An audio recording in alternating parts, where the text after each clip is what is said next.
రాసిన పత్రిక 11వ అధ్యాయం 1వ వచనం. విశ్వాసం అంటే అర్థం ఏంటి? విశ్వాసము అనున్నది నిరీక్షింపబడు వాటి యొక్క నిజ స్వరూపమును అదృశ్యమైనవి ఉన్నవి అనుటకు రుజువునై ఉన్నది. అంటే విశ్వసించడం అంటే అర్థం ఏంటి అంటే ఇంకా మనకి కనిపించని దానిని ఉంది అని నమ్మడం కదా. అక్కడ రాయబడిన మాటను బట్టి ఏమని చెప్పచ్చు అని అంటే ఇంకా మన కళ్ళకి కనిపించని దాన్ని ఉంది అని నమ్మడమే విశ్వాసం. అదృశ్యమైంది అంటే ఇంకా మనకి కనబడలేదు, అది కనబడకుండానే నువ్వు దాన్ని ఉంది అని నమ్ముతున్నావు చూడు, దాన్ని ఏమంటారంటే విశ్వాసము అంటారు. ఇప్పుడు చూడండి, ఒక కోడి ఉంది, కోడి గుడ్లు పెట్టింది, ఆ గుడ్లను ఏం చేస్తాం? పొదిగిస్తాం కదా. పొదిగించడానికి ఎన్ని రోజులు పడుతుంది? కోడి గుడ్డు పిల్ల అవడానికి 21 రోజులు పడుతుంది. ఇప్పుడు నువ్వు కోడి పిల్లల్ని చేయటం కోసమని కోడి గుడ్లు రెడీ చేసుకున్నావు, కోడి దగ్గర పెట్టావు, పొదిగిస్తున్నావు. ఇప్పుడు నీ పిల్లలో లేకపోతే ఎవరైనా వచ్చి ఆ కోడి గుడ్లో పిల్ల లేదు అని అన్నారు అనుకోండి, నువ్వేం చేస్తావు? పిల్ల లేదు, ఒకవేళ ఉంటే చూపించు అని దాన్ని పగలగొట్టు అన్నారు అనుకో, నువ్వు పగలగొట్టి చూపిస్తావా? ఏమన్నావు చెప్పండి. లోపల ఏముంది? పిల్ల ఉంది, పిల్ల అవుతుంది, 21 రోజులు వెయిట్ చేయి అని అంటావు. కానీ కావాలంటే చూడని ఓపెన్ చేసి పగలగొట్టి చూపిస్తావా? ఎందుకు చూపించు? నువ్వు నమ్మావు, లోపల ఏముందని నమ్ముతున్నావు? పిల్ల రెడీ అవుతుంది అని నువ్వు నమ్ముతున్నావు. ఇప్పుడు కోడి గుడ్డులో పిల్ల ఉంది అని నమ్మడం ఏంటి అంటే విశ్వాసం. ఆ కోడి పిల్ల రెడీ అవ్వడానికి, పిల్లగా ఆ గుడ్డు పిల్లగా తయారవడానికి 21 రోజులు నువ్వు వెయిట్ చేసావు చూడు, అదేంటి అంటే నిరీక్షణ. ఇక్కడ కూడా హెబ్రీ గ్రంథకర్త చాలా చక్కగా రాస్తున్నాడు. నువ్వు విశ్వసించండి, లేకపోతే నువ్వు చూడని దాన్ని అది ఉంది అని నమ్మడమే ఏమంటున్నాడు? విశ్వాసము అంటున్నాడు. యేసు ప్రభు కూడా ఏమని చెప్తున్నారు అంటే చూసి నమ్మిన దానికన్నా చూడక నమ్మిన వారే ధన్యులు. యేసు ప్రభు చాలా స్పష్టంగా తెలియజేస్తున్నాడు. హెబ్రీ గ్రంథకర్త ఏమో అదృశ్యమైనవి ఉన్నవి అనుటకు రుజువునై ఉంది, దాన్నే విశ్వాసము అంటారు అంటున్నాడు. ఇక్కడ యేసు ప్రభు అంటున్నాడు చూసి నమ్మిన వారి కన్నా చూడకుండా నమ్మిన వాళ్ళు ఏంటంట? ధన్యులు అంటున్నాడు. అదే విశ్వాసము. ఈరోజు యాకోబు పత్రిక ద్వారా కొన్ని విషయాలు మీతో మాట్లాడాలని దేవుని ఆత్మ చేత ప్రేరేపించబడతా ఉన్నాను. యాకోబు పత్రికలో మనకి 5 అధ్యాయాలు కనబడుతున్నాయి. ఈ 5 అధ్యాయాల్ని 12 చెదిరిన సంఘాలకి, 12 గోత్రాలకి రాస్తున్నాడు యాకోబు. ఈ యాకోబు పత్రికలో మనం చూస్తే 3 రకాలైనటువంటి విశ్వాసాల కోసం యాకోబు రాస్తున్నాడు. ఎందుకు ఈ 3 రకాలైన విశ్వాసాలు ఈరోజు దేవుడు యాకోబు ద్వారా పలికిస్తున్నాడు అంటే మనకి ఒక పాఠాన్ని నేర్పించడానికి. లేన తర్వాత ఈ 3 విశ్వాసాల్లో మనకు ఒక ఆలోచన రావాలి, నాకు ఏ విశ్వాసం ఉంది? నిజమే, యాకోబు చాలా శ్రేష్టమైనటువంటి విషయాలను, ఎక్కువ శాతం విశ్వాసం గురించి రాశాడు. చూద్దాం ఈ 3 విశ్వాసాలు ఎందుకు రాశాడు, అవి ఏంటి? యాకోబు పత్రిక 2వ అధ్యాయం 17వ వచనం. క్రియలు లేనిదైతే అది గుంటిగా ఉండి మృతమైనదగును. అయితే ఒకడు నీకు విశ్వాసం ఉన్నది, నాకు క్రియలున్నవి, విశ్వాసము లేకుండా నీ విశ్వాసము నాకు కనపరచుము, నేను నా క్రియల చేత నా విశ్వాసమును నీకు కనపరుతునని చెప్పాను. 17వ వచనంలో ఏమంటున్నాడంటే అలాగే విశ్వాసము క్రియలు లేనిదైతే అది ఒంటిగా ఉండి మృతమైన దగును. మొదటి రాయబడ్డారు. క్రియలు లేని విశ్వాసం లేకపోతే మృతమైన విశ్వాసం. మొదటి విశ్వాసం ఏంటి? యాకోబు చెప్తున్న మొదటి విశ్వాసం క్రియలు లేని విశ్వాసం లేకపోతే మృతమైనటువంటి విశ్వాసం. విశ్వాసం ఉండి మృతమైనదైతే లేకపోతే క్రియలు లేనిదైతే అది ఏమైపోద్దంట? వృధా, వేస్ట్, దానివల్ల ఉపయోగం లేదు, చచ్చిన దానితో సమానము, మృతమైన దానితో సమానము అంటున్నాడు దేవునికి. మృత విశ్వాసానికి మంచి నిర్వచనాన్ని అక్కడ చెప్తున్నాడు. నిర్వచనం ఏమంటున్నాడు? క్రియలు లేనిదైతే అది మృతమైనది. ఈరోజు మన యొక్క విశ్వాసము ఎలా ఉందో మనం పరీక్షించుకోవాలి. యాకోబు మొదటి విశ్వాసం కోసం చెప్తున్నాడు. అది ఎలాంటి విశ్వాసము అంటే క్రియలు లేని విశ్వాసము, మృతమైన విశ్వాసము అంటున్నాడు. దేవునికి విశ్వాసం ఉంది కానీ పేరుకు మాత్రమే మేము విశ్వాసులం, కానీ ఏం లేవు, క్రియలు లేవు. క్రియలు లేకపోతే అది ఏ విశ్వాసం అంట? మృతమైన విశ్వాసం. ఇప్పుడు క్రియలు లేకుండా నాకు విశ్వాసం ఉంది, నేను విశ్వాసిని అని ఎలా చెప్తావు? విశ్వాసి అవుతావా నువ్వు? అసలు మన విశ్వాసులం కాదు. ఇక్కడ యాకోబు చెప్పేదాన్ని బట్టి చూస్తే మనం విశ్వాసులు అని పేరుకు మాత్రం చెప్పుకుంటున్నాం. నాకు విశ్వాసం ఉంది, నేను విశ్వాసిని అని చెప్తున్నాం, కానీ మనలో ఏం కనపడట్లేదు అంటే క్రియలు కనిపించట్లేదు. అయితే మనలో ఉన్న విశ్వాసం ఏ విశ్వాసం? క్రియలు లేకపోతే మృతమైన విశ్వాసము. ఇక్కడ అబ్రహాము దేవుడు పిలిచినప్పుడు అబ్రహాం అంట ఎక్కడికి వెళ్ళాలో తెలియకుండానే బయలుదేరాడు. అబ్రహాంలో ఏం కనిపిస్తుంది అంటే విశ్వాసము కనబడుతుంది, దాంతో పాటు క్రియ కూడా కనబడుతుంది. ఇప్పుడు ఒక వ్యక్తిని విశ్వాసి అని పిలవడానికి దేవుడు దేన్ని చూస్తున్నాడు అంటే అబ్రహాము లాగా నీ జీవితంలో కూడా విశ్వాసంతో పాటు క్రియ కూడా కనిపిస్తే ఆ వ్యక్తిని ఏమంటాము అంటే విశ్వాసి అని పిలుస్తాం. నీలో క్రియ లేకపోతే నువ్వు అవిశ్వాసమే కానీ విశ్వాసవి కాదు.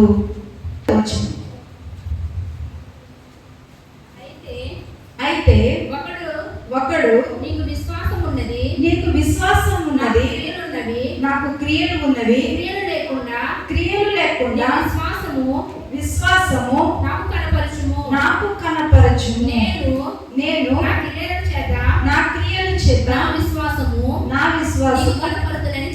నీకు కనపరుతునని చెప్పాను. క్రియలు లేకుండా విశ్వాసాన్ని కనపరచడం సాధ్యమవుతుందా? చెప్పండి, సాధ్యమవుతుందా? మరి మనం ఎందుకు అలా చెప్పుకుంటున్నాం? మనకి క్రియలు లేవు కానీ మేము విశ్వాసులం. నా అంత విశ్వాసం మా సంఘంలోనే లేదు, కానీ క్రియలు లేవు, కానీ మనం ఎవరో విశ్వాసులం. ఇక్కడ అంటున్నాడు క్రియలు లేకుండా విశ్వాసులం అని చెప్పడం సాధ్యం కాదు, విశ్వాసాన్ని చూపించడం సాధ్యం కాదు.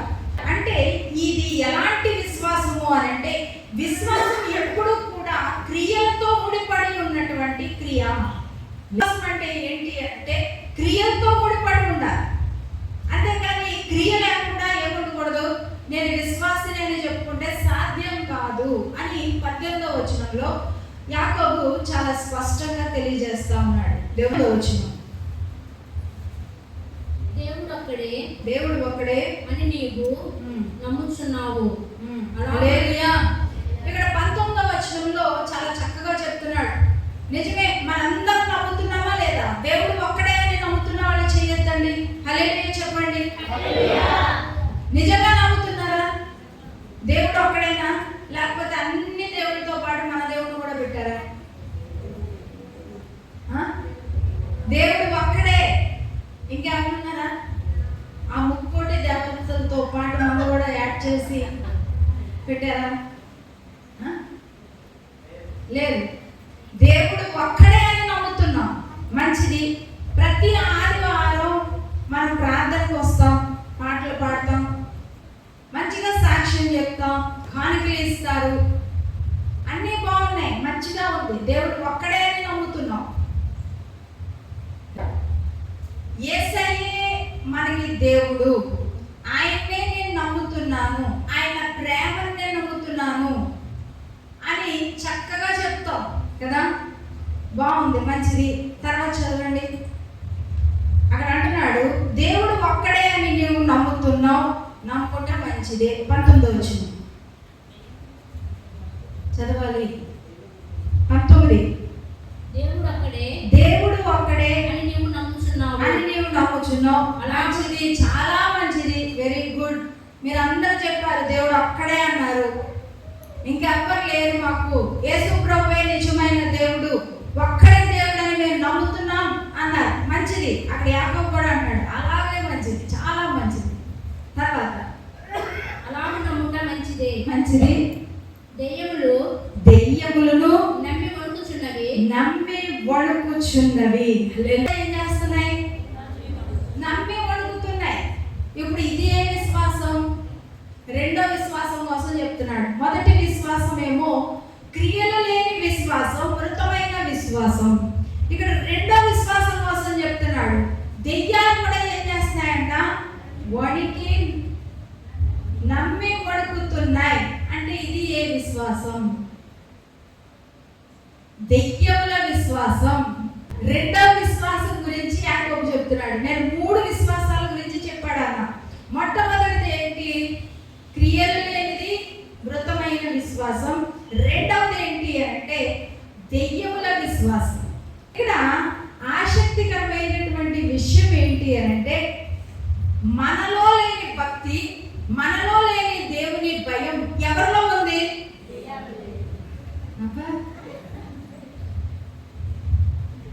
మనలో లేని భక్తి. మనం ఒక్కోసారి, ఇప్పుడు మీరు అందరూ బాగానే చెప్పారు దేవుడు ఒక్కడే, యేసయ్య ఒక్కడే దేవుడు అన్నారు. ఆ మాట కొన్ని సమస్యలు వచ్చినప్పుడు ఏమైపోతున్నాం? కొన్ని సమస్యలు వచ్చినప్పుడు చెదిరిపోతుంది విశ్వాసం. కానీ ఎవరి విశ్వాసం బలంగా ఉంది? ఇక్కడ దేవుడు ఒక్కడే అని నమ్ముతున్నాయంట, వణుకుతున్నాయంట దెయ్యాలు. మనకి లేని భక్తి, మనకి లేని శ్రద్ధ, మనకి లేని క్రియ వణుకుతున్నాయి. మనకి దేవుడికి భయం ఉందా? ఈరోజు ఎవరికి వణుకుతున్నాం మనం? మనుషులకి ఉన్నామా? దెయ్యానికి భయపడే వాళ్ళు ఉన్నారు. కానీ మన దేవుడికి భయపడే దానికన్నా ఎక్కువ శాతం దేనికి భయపడుతున్నారు అంటే దెయ్యానికి భయపడుతున్నారు. దెయ్యమేమో ఎవరు చూసి భయపడుతుంది? మీరు ఎవరు చూసి భయపడుతున్నారు? మీలో ఇప్పుడు ఏ విశ్వాసం ఉంది? ఆ విశ్వాసం కూడా లేనట్టే లెక్క. దానికన్నా ఉంది భక్తి. దేవుడు యేసు ప్రభు ఒక్కడే దేవుడు అని నమ్ముతుంది. ఆ నమ్మి దేవుడు నన్ను చూస్తున్నాడు అనే భయం, వణుకు వచ్చిందంట. మనకు వస్తుందా భయం? భయం ఉంటే మనం పాపం చేస్తామా? భయం ఉంటే మనం తప్పు చేస్తామా? భయం ఉంటే దేవునికి అయిష్టకరంగా మనం జీవిస్తామా? కానీ మనం జీవిస్తున్నాం కదా. మనలో ఏం లేదు. ఇప్పుడు కనీసం దెయ్యముల విశ్వాసం కూడా లేదు. చాలా చక్కగా యాకోబు తెలివిగా రాస్తున్నాడు. సొలొమోన్ని ఎలాగ జ్ఞానవంతుడని పిలుస్తారో పాత నిబంధనలో, క్రొత్త నిబంధనలో ఈ యాకోబుని ఎవరు పిలవచ్చు అంటే జ్ఞానవంతుడు, నీతిమంతుడు అని పిలవచ్చు. చాలా చక్కగా విశ్వాసం గురించి చాలా విపులంగా వర్ణిస్తా ఉన్నాడు యాకోబు. నిజంగానే చాలా మంది ఎవరికి భయపడుతున్నారు అని అంటే మన పితరుడైన అబ్రహాము తన కుమారుడైన ఇస్సాకును బలిపీఠం మీద అర్పించినప్పుడు అతడు క్రియల వలన నీతిమంతుడని తీర్పు పొందలేదా? గురించి చెప్తున్నాడు ఇక్కడ యాకోబు. హల్లెలూయా. మన పితరుడైనటువంటి అబ్రహాము ఇస్సాకుని బలిగా అర్పించినప్పుడు క్రియ చూపించాడు అని అక్కడ అబ్రహాము చూపించిన క్రియ గురించి చెప్తున్నాడు. దేవుని ఒక వచనాన్ని చూద్దాం. 25వ వచనం. 25వ వచనం. అటువలనే రాహాబును వేశ్య కూడా చేర్చుకొని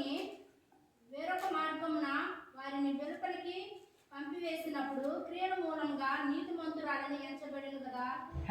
ఇద్దరు వ్యక్తుల గురించి మాట్లాడుతున్నాడు. ఆది కాండంలో ఉన్నటువంటి అబ్రహాము చేసిన క్రియ యొక్క విశ్వాసం యొక్క క్రియ గురించి చెప్తున్నాడు. ఇక్కడ యెహోషువ గ్రంథంలో రాయబడినటువంటి వేశ్య గురించి, ఆమె వేగుల వారికి ఎలా సహకరించిందో, ఎలా విశ్వాసాన్ని కనుపరిచిందో క్రియల్లో, దాన్ని కూడా ఇక్కడ చాలా స్పష్టంగా తెలియజేస్తా ఉన్నాడు యాకోబు. దేవునికి అంటే క్రియలతో ముడిపడి ఉన్నటువంటి విశ్వాసం. ఏ విశ్వాసము అని అంటే దైవికమైన విశ్వాసము. ఇది 3 వచ్చేసినాయా? మొదటిది ఏంటి? క్రియలు లేని విశ్వాసం, మృతమైన విశ్వాసం. రెండవది దెయ్యముల విశ్వాసం. మూడవది దైవికమైన విశ్వాసం. గురించి రాహాబు గురించి వాళ్ళు చూపించిన క్రియల్లో ఉన్నటువంటి విశ్వాసాన్ని ఇక్కడ వెల్లడిపరుస్తా ఉన్నాడు యాకోబు. దేవునికి ఇందుకు ఈ విశ్వాసాల కోసం యాకోబు మనకి తెలియజేయడానికి కారణం ఏంటి? నువ్వు ఈ మూడిట్లో ఏ విశ్వాసాన్ని కలిగి ఉన్నావు? నువ్వు పై 2 విశ్వాసాల్ని కలిగి ఉంటే కనుక అది సరి అయిన విశ్వాసం కాదు. నువ్వు ఎలాంటి విశ్వాసంలోకి రావాలి అంటే 3వ రకమైనటువంటి క్రియలతో కూడిన విశ్వాసం, మన పితరులు చూపించిన విశ్వాసం, అబ్రహాము విశ్వాసులకు తండ్రి అని పిలువబడడానికి కారణమైనటువంటి విశ్వాసం. ఆ విశ్వాసాన్ని ఏమంటున్నాడంటే దైవికమైన విశ్వాసము అంటున్నాడు. దైవికమైనటువంటి విశ్వాసాన్ని మనం కనుపరచాలి అనే ఉద్దేశంతో యాకోబు ఈ 3 విశ్వాసాల గురించి మాట్లాడుతూ ఉన్నాడు. ఈరోజు మనల్ని మనం పరిశీలన చేసుకోవాలి. ఈ 3 విశ్వాసాల్లో ఏ విశ్వాస పరిధిలో మన యొక్క విశ్వాసం ఉంది? మనం పేరుకు మాత్రమే విశ్వాసం అని చెప్పుకుంటున్నామా? లేకపోతే దెయ్యాలకు ఉన్నటువంటి విశ్వాసం ఉందా? లేకపోతే దేవుడు ఇస్తున్నటువంటి పితరులు చూపించినటువంటి క్రియలతో ముడిపడినటువంటి దైవికమైనటువంటి విశ్వాసం మనం కలిగి ఉన్నామా? యాకోబు ఎన్ని అధ్యాయాలు, యాకోబు పత్రికలో ఎన్ని అధ్యాయాలు ఉంటాయంటే 5 అధ్యాయాలు ఉన్నాయి. ఎన్ని వచనాలు ఉన్నాయంటే 128 వచనాలు ఉన్నాయి. ఇది చాలా అద్భుతమైనటువంటి పత్రిక. యాకోబు గురించి చెప్పాలని ఆశపడతా ఉన్నా. చాలా మందికి తెలియని విషయాలు కొన్ని మీకు కూడా తెలిస్తే మంచిది అని ఉద్దేశం. విశ్వాసం కోసం చెప్పుకోవడం మంచిదే, కానీ అది రాయడానికి యాకోబు ఎందుకు రాశాడు, యాకోబు అసలు ఎవరు ఏంటి అన్న విషయాలు కూడా మనం తెలుసుకుంటే దానిలో ఉన్నటువంటి శ్రేష్టమైన విషయాలు మనకు అర్థమవుతాయి. యాకోబు పత్రిక 5 అధ్యాయాలు ఉన్నాయి, 128 వచనాలు ఉన్నాయి. ఇప్పుడు దీన్ని ఏమని చెప్పచ్చు అని అంటే, ఒక హారానికి ఈ ముత్యాలు పొదుగుతారు కదా, 128 ముత్యాలు పొదుగబడినటువంటి హారం అని చెప్పచ్చు ఈ యాకోబు పత్రికని. అంటే 128 వచనాలు కూడా ఎలాంటి వచనాలు అంటే ఒక్కొక్కటి ఒక్కొక్క ముత్యం లాంటిది, ఒక డైమండ్ లాంటిది. అంత శ్రేష్టమైనటువంటి విషయాలను యాకోబు మనకి తెలియజేస్తూ ఉన్నాడు. ఇందుకీ ఈ యాకోబు ఎవరు? చాలా కన్ఫ్యూజన్లు ఉంటాయి. ఈ యాకోబు ఎవరు అని అంటే యేసుక్రీస్తుకి ముందు, లేకపోతే యేసుక్రీస్తు తర్వాత, ముందు కాదు క్షమించండి, యేసుక్రీస్తు తర్వాత యోసేపుకి మరియకి జన్మించినటువంటి సోదరుడు. అంటే యేసుక్రీస్తుకి ఏమవుతాడు? తమ్ముడు అవుతాడు.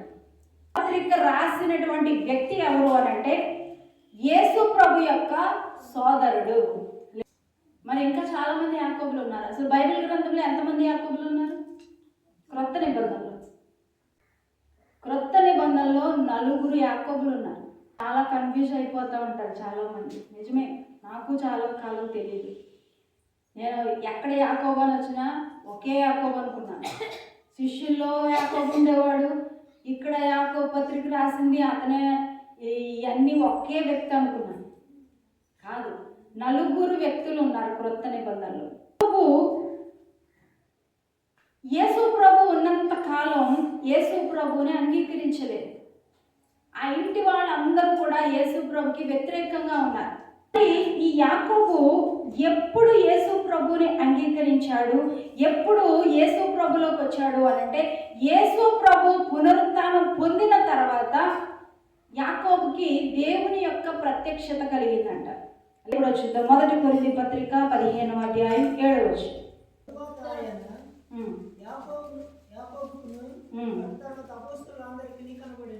రాయబడిన యాకోబు ఎవరు అనంటే యేసుక్రీస్తు సోదరుడు. ఇప్పుడు దేవుని యొక్క ప్రత్యక్షతను పొందుకున్నాడంట.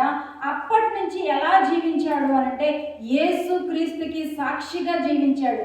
ఎంతలా జీవించాడు అనంటే హతసాక్షి అయ్యేంతగా జీవించాడు. యాకోబు చివరికి ఏమైపోయాడంటే హతసాక్షి అయిపోయాడు. అంత గొప్ప నీతిమంతుడుగా, గొప్ప సాక్షిగా దేవుని కోసం నిలబడిన వ్యక్తి యాకోబు. దేవునికి అయితే ఈ యాకోబు పత్రికలో ఇంకొక విశేషమైనటువంటి విషయం దాగి ఉంది. ఏంటి అనంటే యేసు ప్రభు కొండ మీద చేసిన ప్రసంగం అంతా కూడా ఎందులో మనకు కనిపిస్తుంది అనంటే యాకోబు పత్రికలో కనబడతారు. మత్తయి సువార్త 5, 6, 7 అధ్యాయాల్లో యేసు ప్రభు చేసిన కొండ మీద ప్రసంగం అంతా మనం చదివి తర్వాత యాకోబు పత్రిక చదివితే చాలా స్పష్టంగా యాకోబు దేని గురించి రాశాడంటే యేసు ప్రభు చేసిన కొండ మీద ప్రసంగం అంతా తన హృదయంలో నింపేసుకొని ఈ పత్రిక రాసుంటాడు.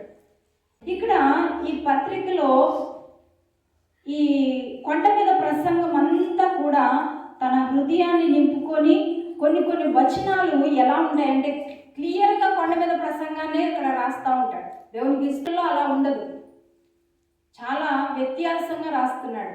అందుకనే నేను ఇందాకే చెప్పాను, సొలొమోన్ని ఎలాగైతే మనం జ్ఞాని అంటామో యాకోబుని కూడా క్రొత్త నిబంధనకి సంబంధించిన జ్ఞాని అని చెప్పచ్చు. ఇందాక నేను చెప్పాను కదా, క్రొత్త నిబంధనలో ఎంతమంది యాకోబులు ఉన్నారు? 4 ఉన్నారు. మొట్టమొదటి యాకోబు ఎవరు అనంటే క్రొత్త నిబంధనలో యూదా అను శిష్యుని తండ్రి అయిన యాకోబు. ఇది తెలియకుండా మనం వాక్యం చదివామనుకోండి, పత్రిక రాసింది ఎవరో మనకు అర్థం కాదు, శిష్యుల్లో ఎవరున్నారో మనకు అర్థం కాదు. ఎక్కడ చూసినా యాకోబు యాకోబు అని ఉంటుంది, కన్ఫ్యూజ్ అయిపోతూ ఉంటాం. ఎవరు అనంటే యూదా అను శిష్యుని యొక్క తండ్రి అయిన యాకోబు. రెండవది అల్ఫయి కుమారుడు, 12 మంది శిష్యుల్లో ఒకటైనటువంటి యాకోబు. మూడవది జబదయి కుమారుడైన యాకోబు, అంటే యోహాను సహోదరుడైన యాకోబు.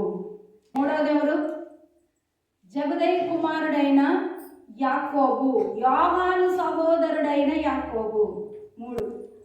నాలుగవది ఇప్పుడు నేను ఇక్కడ రాయబడినటువంటి ఈ పత్రిక రాసినటువంటి యేసు ప్రభు యొక్క సోదరుడు. ఇప్పుడు అర్థమైందా మీకు? పత్రిక రాసింది శిష్యుల్లో ఉన్న యాకోబులు కాదు,